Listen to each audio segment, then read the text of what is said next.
Ditto é um clone falho de Mew. Pensa comigo, em Kanto, a gente tem laboratório, fita de experimento, cientista obcecado e um mito vivo chamado Mew. Aí você pega o Ditto, uma massinha roxa com cara de falha de impressão, e o detalhe mais importante, ele copia qualquer Pokémon com Transform. Coincidência? A teoria diz que, durante as tentativas que acabaram levando ao Mewtwo, sobrou um subproduto, um clone que não estabilizou, não manteve uma forma própria e virou esse Coringa ambulante. Isso conversa bem com o clima de Cinnabar e com a lógica de clonagem que a franquia já confirmou existir. Agora, o freio. A Pokédex trata Ditto como espécie, ele aparece em lugares comuns e o mundo inteiro parece aceitar que ele sempre existiu.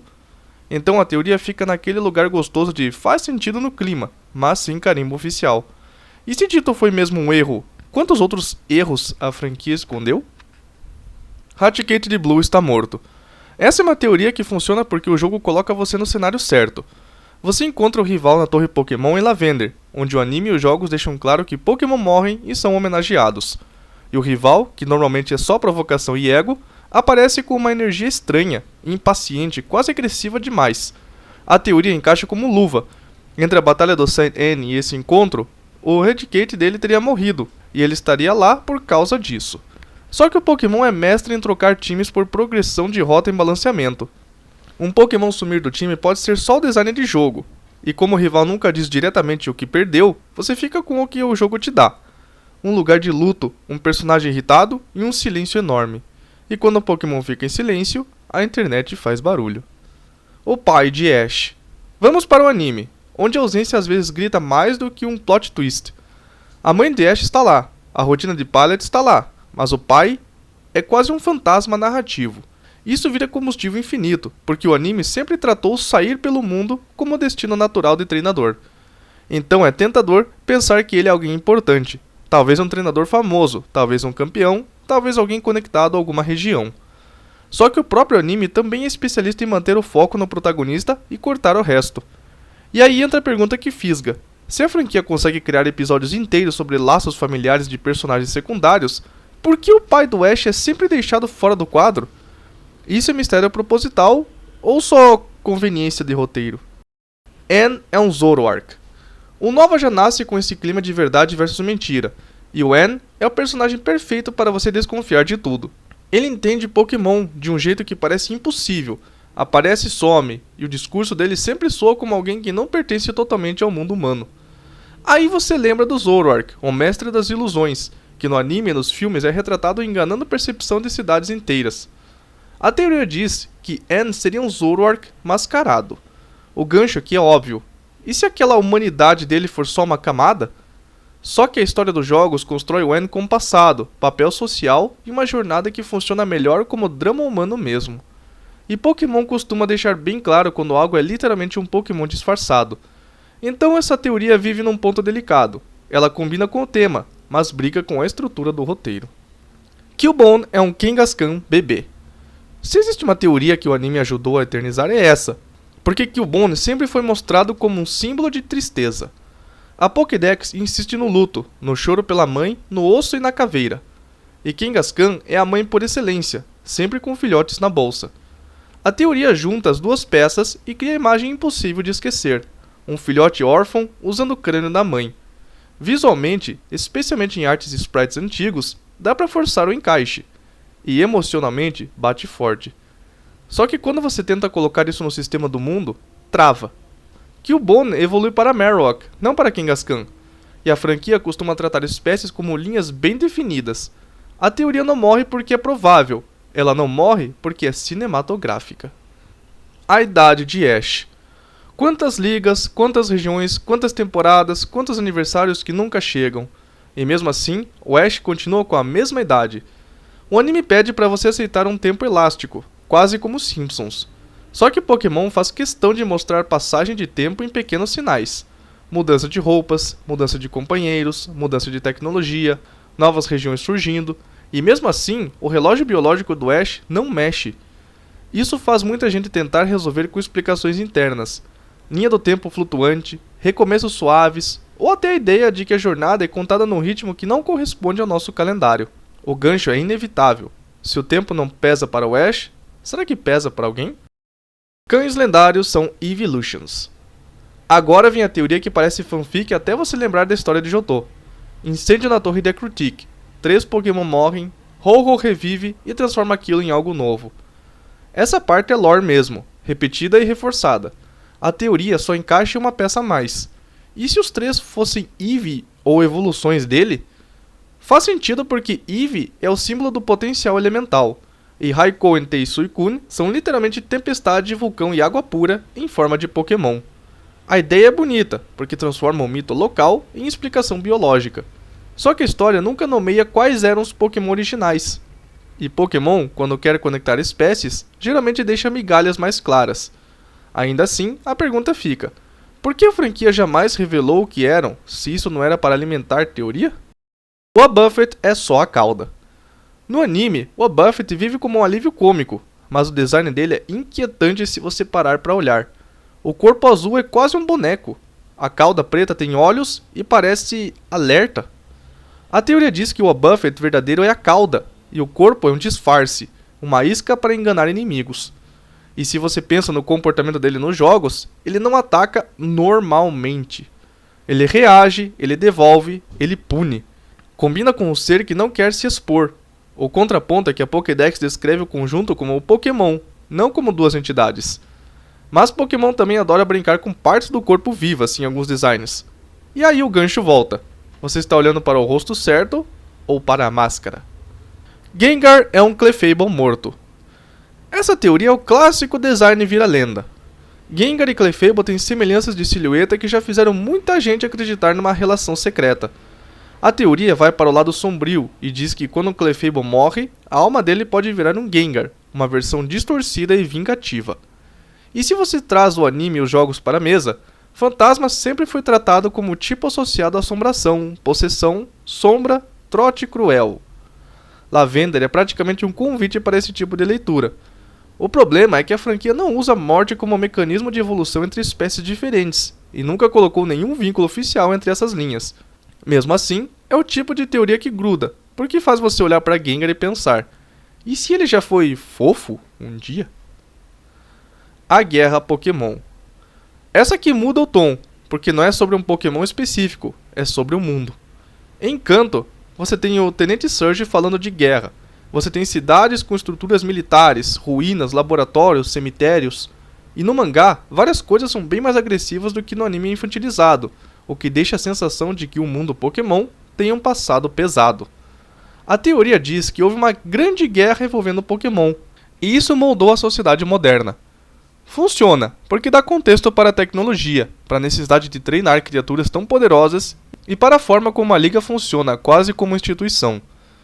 O limite é que a franquia nunca detalha essa guerra com datas, lados e consequências claras.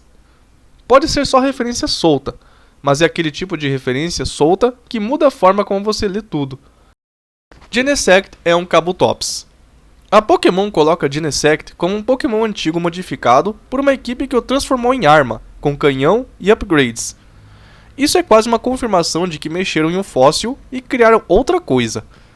A teoria aponta para Kabutops porque ele já foi descrito como predador brutal no passado, e porque a estética de lâminas de caça combina com a ideia de um monstro revivido e militarizado. Também tem o fato de que fósseis, em Pokémon, são sempre uma porta para o que mais dá para fazer com isso? O obstáculo é que Genesect tem identidade própria na lore, e não é declarado como Kabutops. E o design final é mais inseto tecnológico do que réptil marinho com lâminas. Mesmo assim, a ideia assusta do jeito certo. Se já fizeram isso uma vez, quem garante que não existam outros fósseis armados por aí? Mew embaixo do caminhão. Essa é a teoria que virou folclore gamer. E a franquia ajudou sem querer, porque Mew foi feito para ser um mito. Um Pokémon que existe, mas quase ninguém vê. Aí alguém descobre um caminhão, numa área próxima ao St. Anne, uma área que muitos nem acessavam direito. Pronto, nasce a lenda. Se você mover o caminhão, achará o Mew. Isso pegou porque o jogo já tinha segredos reais, glitches reais e uma sensação constante de que você podia estar a um passo de descobrir algo proibido. O lado racional disse que era só o cenário, que o Mew era distribuído por evento, e o caminhão era decoração. Mas o gancho aqui nunca foi prova, foi possibilidade. E Pokémon, na era pré-internet, era feito de possibilidades. Clones da enfermeira Joy. Você entra no centro Pokémon de qualquer cidade e lá está ela, igual. No anime isso é tão forte que vira piada recorrente, com personagens dizendo que não conseguem diferenciar as Joys. A teoria do clone pega a existência comprovada de clonagem no universo e aplica no serviço essencial mais repetido no mundo Pokémon. Seria uma solução fria e eficiente, e combinaria com um mundo que já mostrou laboratórios capazes de brincar com vida. Só que o próprio anime também empurra a explicação de que elas são parentes e seguem tradição familiar, o que é muito mais alinhado com o tom da série. Então a teoria funciona como provocação. É sobre o desconforto de ver a mesma pessoa em todo lugar. E aí você se pergunta, é família enorme ou linha de produção? Troca evolutiva de Butterfree e Venonat. Essa teoria é de bastidor, e por isso ela é tão sedutora. Ela diz que no desenvolvimento, as evoluções de Butterfree e Venonat foram trocadas, porque as características parecem encaixar melhor ao contrário. Venonat tem olhos em formato que lembram a estética de Caterpie e Metapod. Butterfree tem um ar que poderia ter vindo de uma linha mais estranha como a de Venonat. Em jogos antigos, com sprites limitados e mudanças constantes, isso não seria impossível. O ponto fraco é que, sem documento de desenvolvimento, fica tudo no parece. E parece é perigoso. Mas o gancho é ótimo, porque mexe com a forma com que você olha para a primeira geração. Mimikyu é um Pichu morto. Mimikyu já é trágico sem teoria nenhuma. A Pokédex deixa claro que ele se veste de Pikachu para ser aceito, porque a forma real dele assusta. Isso é pesado, especialmente para uma franquia tão colorida. A teoria adiciona um toque de horror.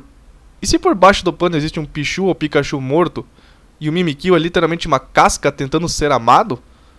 O gancho pega, porque Pokémon já brincou com espíritos, possessões e itens amaldiçoados. O limite é que a Pokédex fala do perigo de ver a forma verdadeira, mas não diz que é cadáver. Pode ser só uma espécie fantasma com biologia própria. Mesmo assim, fica a pergunta que dói. Mimikyu escolheu se esconder ou não sobrou outra opção? Menina Fantasma de Lumiose. Em Lumiose City, tem um daqueles momentos que parecem quebra de realidade. Você entra num prédio, a música e o clima não te avisam nada, e de repente ela aparece. Uma garota pálida, com presença de erro no mundo, e manda uma frase que vira agulha na cabeça de quem joga, e some logo depois. Sem missão, sem batalha, sem explicação, sem recompensa. Só uma frase. Não, não é você. Essa frase é o detalhe que transforma o evento em pesadelo. Porque ela não está só dizendo algo aleatório, ela está respondendo alguém. Ela estava procurando quem? Ela confundiu você com outra pessoa? Ela estava vendo outra coisa atrás de você? Esse tipo de cena funciona como prova de que o mundo tem rachaduras. Missino. Aqui a teoria nasce do próprio código. Missino. Missino é um glitch que você consegue invocar com passos específicos e de brinde ganhar efeitos estranhos como bagunçar dados e itens. Para quem viveu isso, parecia sobrenatural. Um Pokémon que não deveria existir, mas existe. O nome é perfeito, número faltando. E a franquia, sem querer, criou um monstro mitológico de programação. A leitura mais pé no chão é simples. É erro de dados, sobra de índices, um buraco na lista. Só que o gancho não deixa você ficar no pé no chão. E se o mundo Pokémon tem criaturas feitas em laboratório, clones fósseis revividos, por que não teria um Pokémon que nasceu do erro? Hilbert e Hilda estão mortos. Essa teoria já era pesada quando era só sumiram, mas ela fica bem mais sombria quando entra o nome de Ghetsis na história. A ideia é que, depois dos eventos de Unova, Hilbert e Hilda teriam se tornado um problema real para a equipe Plasma, principalmente para Ghetsis, que não é exatamente o tipo de vilão que aceita perder e seguir a vida. Então a teoria diz que ele teria mandado eliminar os protagonistas, ou feito isso indiretamente, para apagar testemunhas e impedir qualquer chance deles voltarem para atrapalhar seus planos. E aí a ausência deles deixa de ser só conveniência de franquia e vira evidência para fãs, porque o mundo segue, a Plasma muda, o tempo passa, e ninguém fala desses dois como se fossem figuras ativas por aí. Arcanine era lendário. Esse boato é antigo e resistente, porque Arcanine tem tudo para parecer lendário. Porte gigante, imponência, aura de guardião. No anime, ele esteve presente em um quadro com as 3 aves lendárias, denotando uma certa proximidade entre si. E em materiais antigos e descrições, ele já foi chamado de Pokémon lendário, num sentido mais solto, mais folclórico. Isso faz a teoria dizer que ele foi planejado para ocupar um espaço de lendário, talvez até no lugar de algum outro, e depois foi rebaixado para Pokémon raro comum. O contraponto é que lendário nem sempre significa a categoria oficial, às vezes é só um modo de falar. E o sistema de lendários normalmente vem com exclusividade e papel de mito global, coisa que Arcanine não tem no mesmo nível. Mesmo assim, fica a sensação. Arcanine parece importante demais para ser só mais um. Kanto tem mais ginásios. Essa teoria olha para Kanto e sente aquele cheiro de sobrou coisa. Lugares com cara de importante, áreas subutilizadas e uma região que, por ser a primeira, tem um monte de decisões que parecem ter sido moldadas no limite do cartucho. Daí nasce a ideia de que Kanto poderia ter mais ginásios, ou pelo menos mais insígnias circulando. Talvez por um sistema de liga diferente que foi simplificado. E aí entra um detalhe do anime que deixa tudo ainda mais suculento. O Gary, rival do Ash, em certo ponto, aparece ostentando que já tem 10 insígnias. 10! No mundo onde a regra mais repetida é 8 ginásios para entrar na liga. Isso faz muita gente pensar em duas possibilidades. Ou existem ginásios extras, não necessariamente oficiais na mesma liga, mas reconhecidos em algum circuito. O contraponto é que, nos jogos, Kanto é bem consistente com os 8 ginásios. Então a teoria funciona melhor quando você mistura mídias e aceita que o anime expande o mundo de um jeito mais solto do que os jogos. Mesmo assim, o gancho é perfeito. Obrigado por assistir até o fim. Não deixe de curtir, comentar e compartilhar. Para mais vídeos de Pokémon e Yu-Gi-Oh!, inscreva-se no canal. Isso é tudo. Até mais. Tchau!